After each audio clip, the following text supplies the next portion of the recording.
Hi there, this is Lucy King. Before we start, I want to make a quick request to rate, follow, and subscribe to Making Contact wherever you're listening.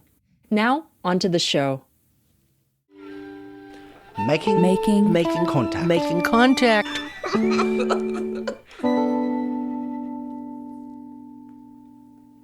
Welcome to Making Contact. I'm Seelye Mahamarani, and today we're bringing you a piece from our producer, Amy Gastelum, about the first home pregnancy test. And we wanted to air this post-inauguration because we know that women's reproductive health and freedom of choice could be a target if Project 2025 becomes a reality.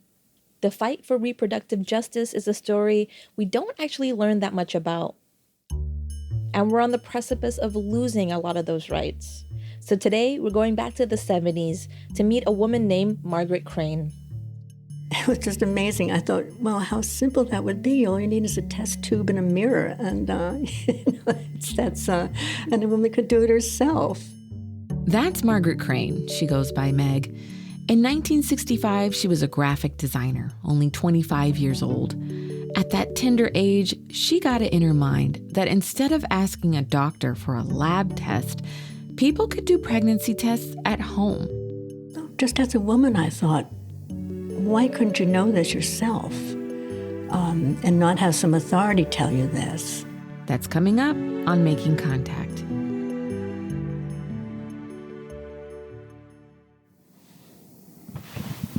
Where I work is my office. It's my, oh my gosh. That's graphic designer Margaret Crane. She goes by Meg, and we met in her apartment last year. It's sort of one of those cozy New York apartments where the living room and the dining room are the same room, and you go in the kitchen, you open the fridge, and it hits the wall. So you go back into her bedroom, and there's this box taking up really precious space in the closet. And inside it, there are about 20 smaller boxes, like about the size of a smartphone. I'm pushing it out, but it doesn't matter. No, it's an upside down, okay. And those are the very first home pregnancy tests, the ones that came out in the 70s. And there's still some of the original ones here, so that's what they were like. And Crane has these because she designed them. Right. She's not just a collector of pregnancy tests. And she has all these tests left over in that box, but really there isn't anything else in her apartment that identifies her as the inventor of this billion-dollar industry. So no awards, no plaques, nothing. It kind of makes you wonder what happened.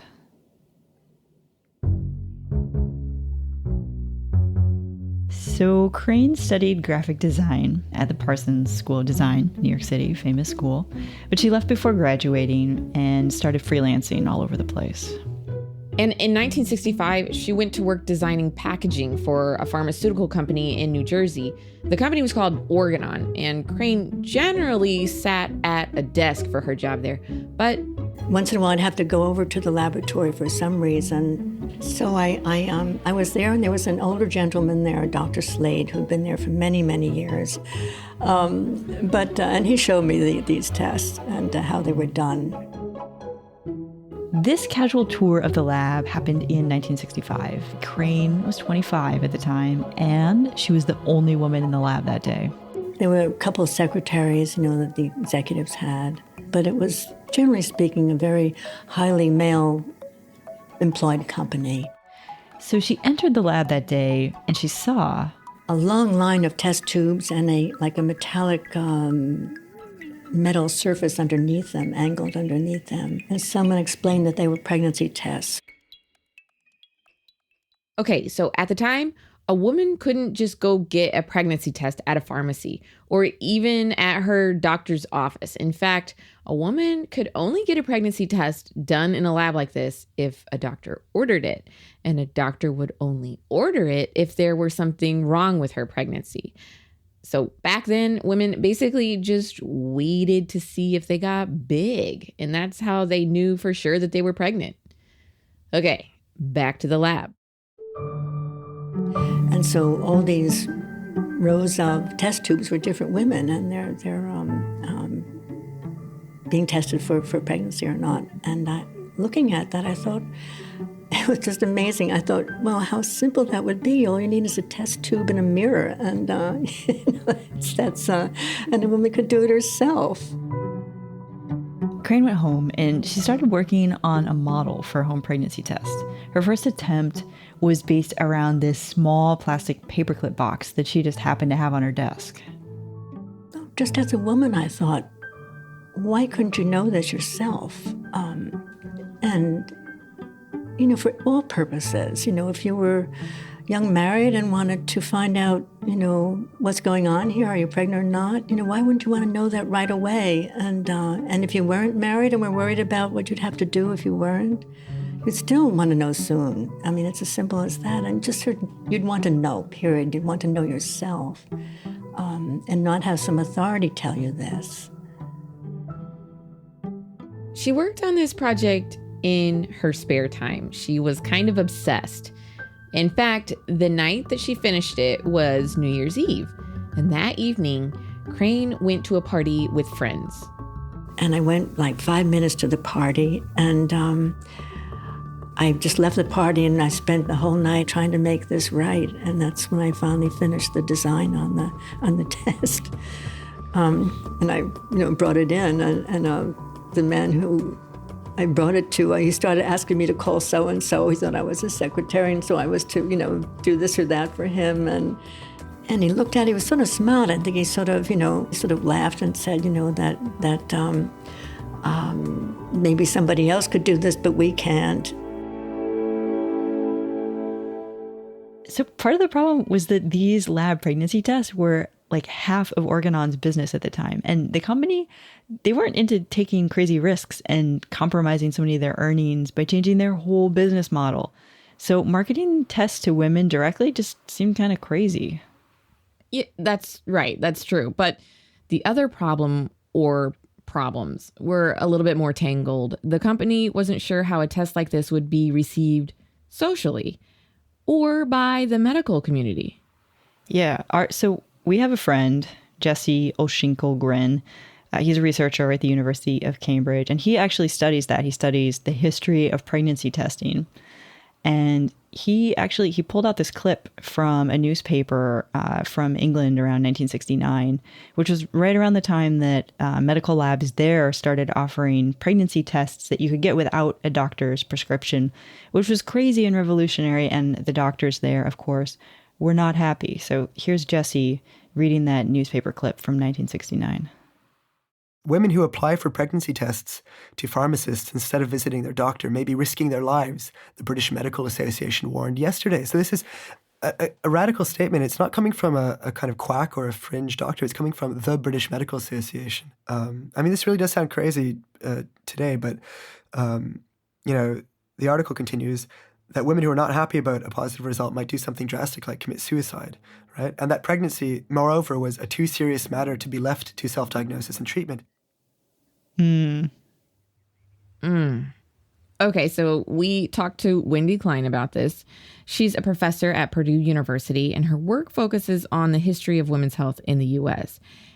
And she did confirm that American doctors felt pretty much the same as their British colleagues.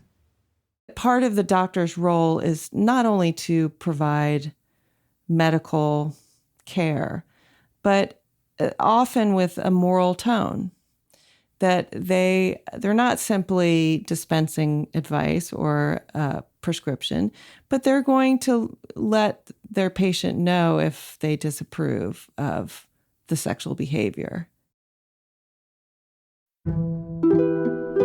Did you have any personal experience with, but like before you were sort of working on creating your own design for the test, did you have any personal experience with any kind of pregnancy test? I'd never had to have my urine sent to a test, and I was lucky in that respect, I guess. But I certainly worried a few times whether I was pregnant or not, yeah.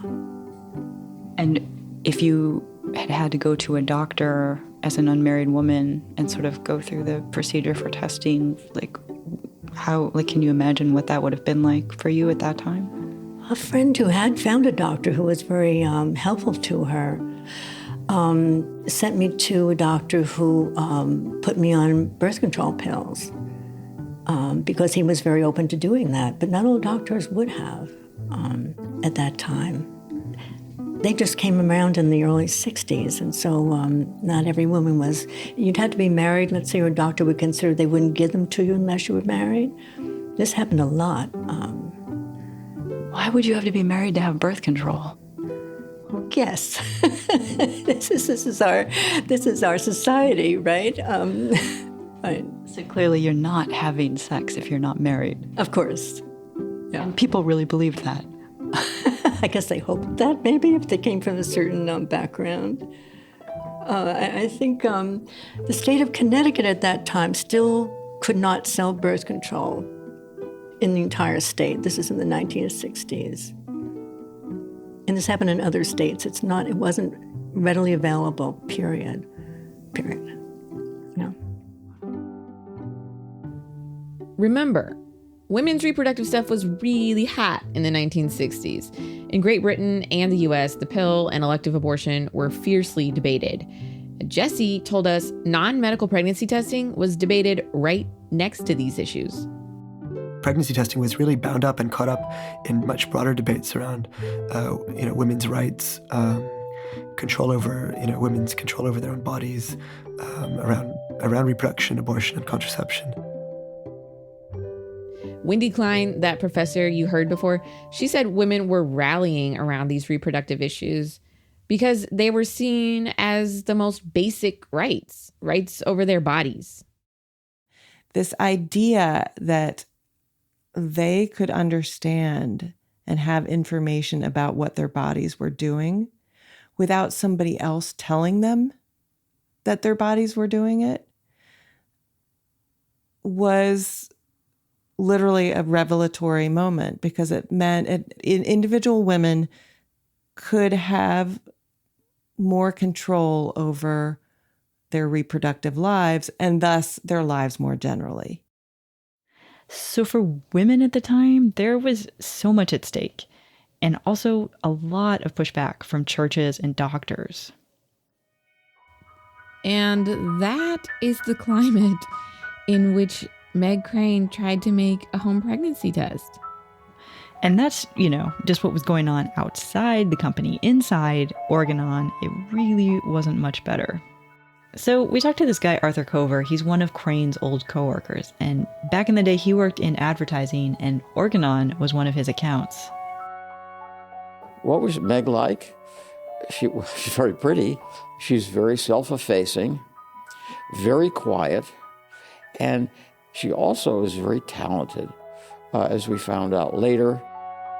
Arthur admits women weren't treated all that well at Organon. But then again, they weren't really treated well anywhere at the time. Even I, a chauvinist male, cringed at some of the stuff that went on especially in the ad business. So not just Organon, but just generally in the business world at that time, the way women were treated? Yes. Women were treated as either processors of data or potential sexual predatees. That's gross. So, given that, it's not really all that surprising that the bigwigs at Organon didn't really take Crane or her idea very seriously. But she didn't give up, and after she was told no, Crane kept pushing.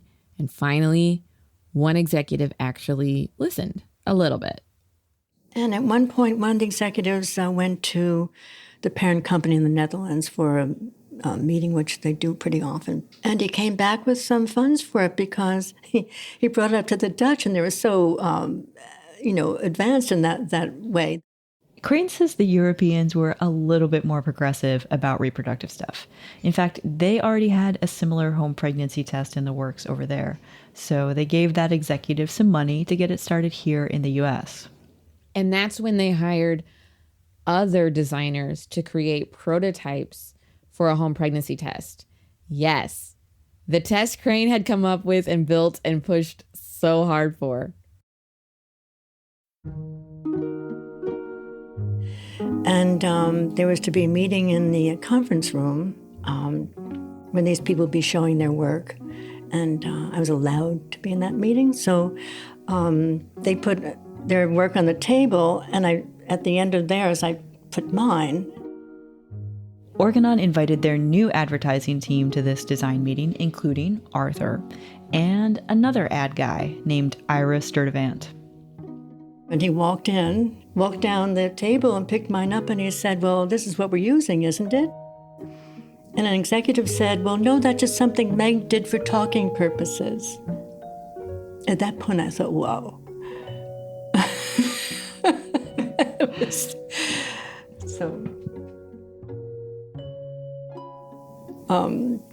From then on, I kind of realized I wasn't really going to be getting much credit whatsoever for it.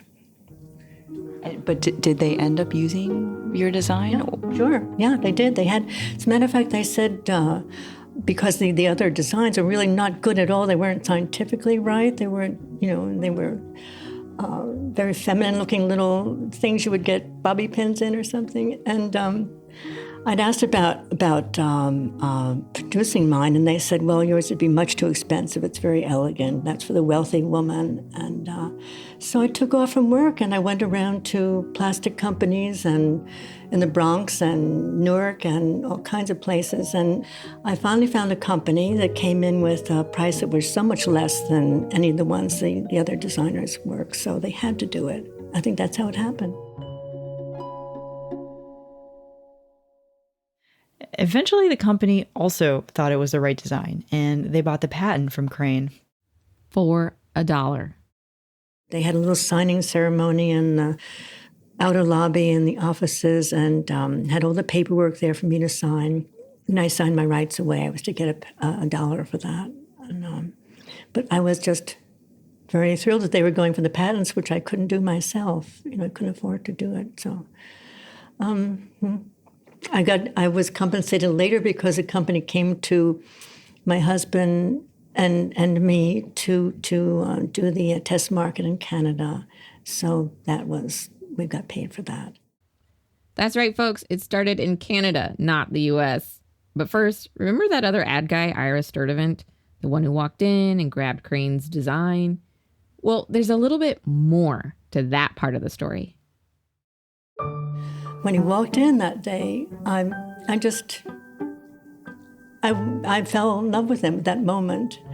And we hadn't met yet. And I came home and told my roommate in New York that I'd met the man I was going to spend the rest of my life with. That's what happened. The rest of his life, certainly. So, and then we started working together. That was January.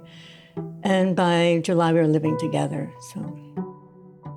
They rolled out a marketing campaign for the first home pregnancy test. That was in Canada in the early 70s, and they called it Predictor. But right away, they hit some bumps. Some ministers across Canada got up in their pulpit and just said how terrible this was, and another, shade of evil coming into women's lives to be able to do this. I mean, we got really nasty letters from people, too. But for the most part, we got some good press. Some of the letters that came back were women saying how thrilled they were to do this themselves. Eventually, the test made its way to the U.S., and the rest is history. By the way, we did reach out to Organon's current parent company, which is Merck, to get their side of the story, but they declined to comment. I'm jumping in to remind you that you are listening to Making Contact. If you like today's show and want more information, or if you'd like to leave us a comment, visit us at our new website, focmedia.org. There you can access today's show and all of our prior episodes. Okay, now back to the show. At this point, Meg Crane had come up with the idea for a controversial, revolutionary product. She designed a prototype for it, she sourced materials for it, and she rolled out a marketing campaign for it. And at this point, she's not even 40. What have you done with your life? Can you compare? Yeah. Anyway, so after the marketing campaign, the test caught on here in the United States, big time, right? Yeah. Now they're everywhere. You can go in any pharmacy and get a pregnancy test that you can take by yourself in your bathroom or wherever you want. No big deal. Yep. It's very convenient. And it made a lot of money, made a ton of money. It's like $1.68 billion of pregnancy tests are sold globally each year. Damn. Wow.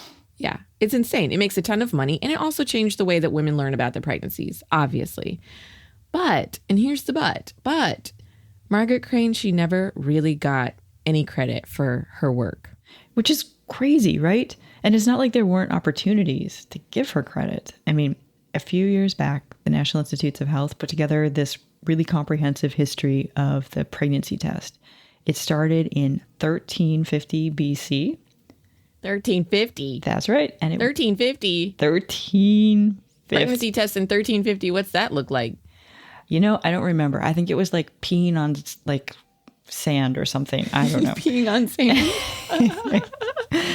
And it went from 1350 BC all the way up to 2003, which is when Clear Blue Easy's digital home pregnancy test came out. And in that whole timeline, not a single mention of Crane. That's terrible.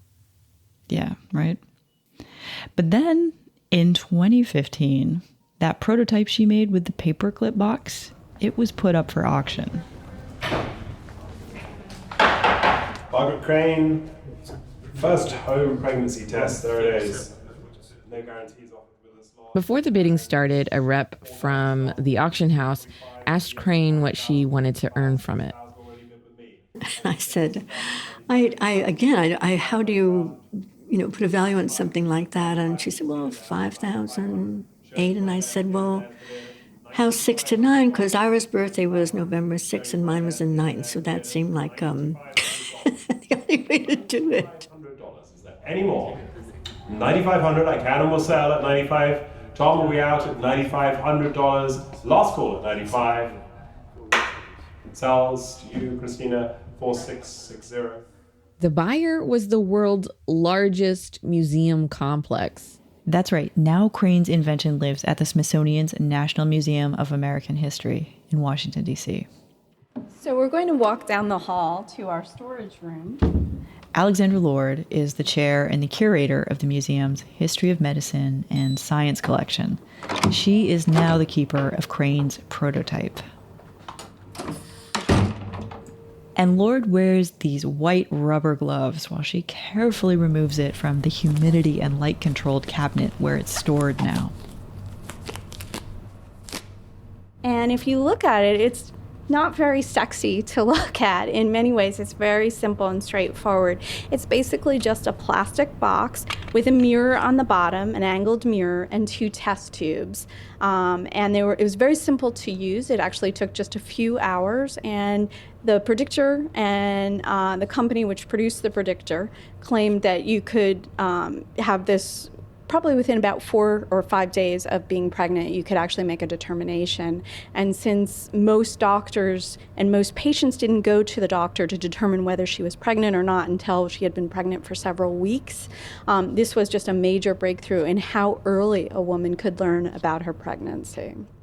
Second, it's a really interesting comment on how someone who's not a scientist, Margaret Crane was a graphic designer, can play a major role in getting a scientific product into the hands of the general public. Remember Jesse Ilshinkelgren, the researcher at Cambridge? He says that without Crane, we may never have gotten a home pregnancy test in the US, or at the very least, we would have waited a lot longer. The science was sitting around for a decade before Meg turned it into a home test.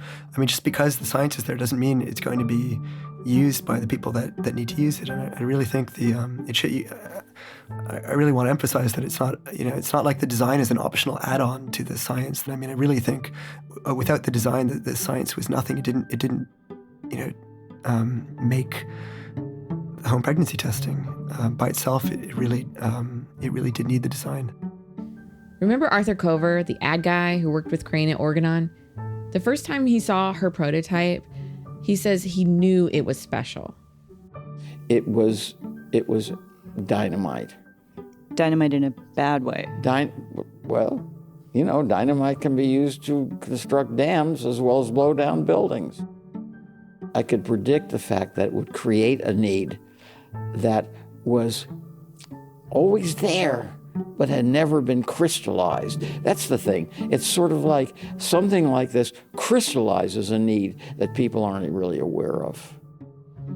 Okay, well, let's be honest. Clearly, some people were aware of this need. I mean, it seemed really obvious to Crane, right? It did. It seemed really obvious to Crane. And maybe that's the point, right? Yeah. Like maybe any woman would have walked in there and been like, this is really obvious. And women and people of color are still way underrepresented in science and engineering. Yeah. And maybe if more labs had more people with different perspectives, they'd be able to figure out how to create the next billion-dollar industry. You know what I mean? Yeah. Amy, I gotta say, does this sound familiar to you at all? It sounds very familiar. You know, here we go again. A woman with a great idea works her ass off to make it happen. And then she gets no credit, no money, nothing. You know, everybody else benefits, including a bunch of people that don't really deserve to benefit. I mean, let's be honest. We benefit, we the women who use the pea sticks. I do. Thank you. Thank you, Margaret Crane. Good for us. Thank you so much. But also all those pharma guys that made billions and billions of dollars, they benefit a lot, probably more than us in some ways. And Meg, she's the mother of this industry. She made this industry possible because all those guys didn't understand the importance of selling to women, and she did.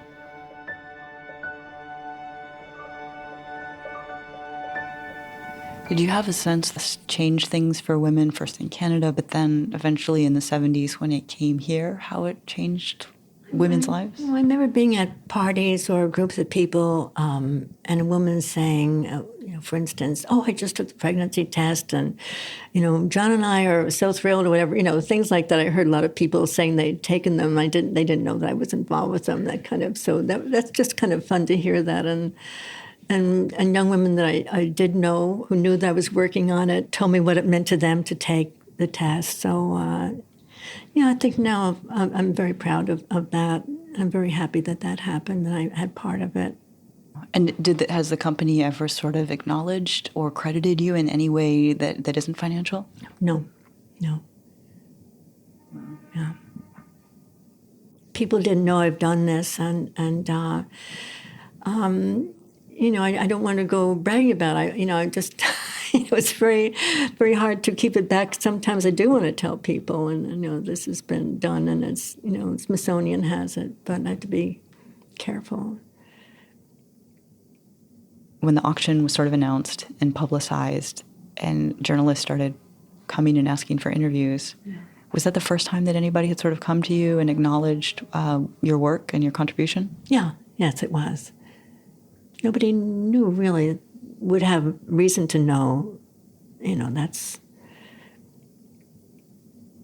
Did it feel like almost anticlimactic after so long, or did it feel like, yes, this is appropriate? It's both. That's that crazy. It does seem anticlimactic in some ways, because I wish I was here for this. I really do. That's part of it, and I'm grateful for my family to pushing me to get something done on this. I really think it had to be, and I'm 75 now. I should do something now with it before it's, And so I'm glad it's done. I'm glad it happened. And even for whatever credit is coming down this way, it's fine. Yeah.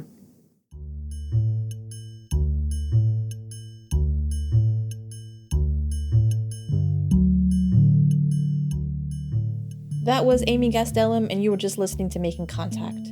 For more information, visit our website, focmedia.org, and we'll see you next week.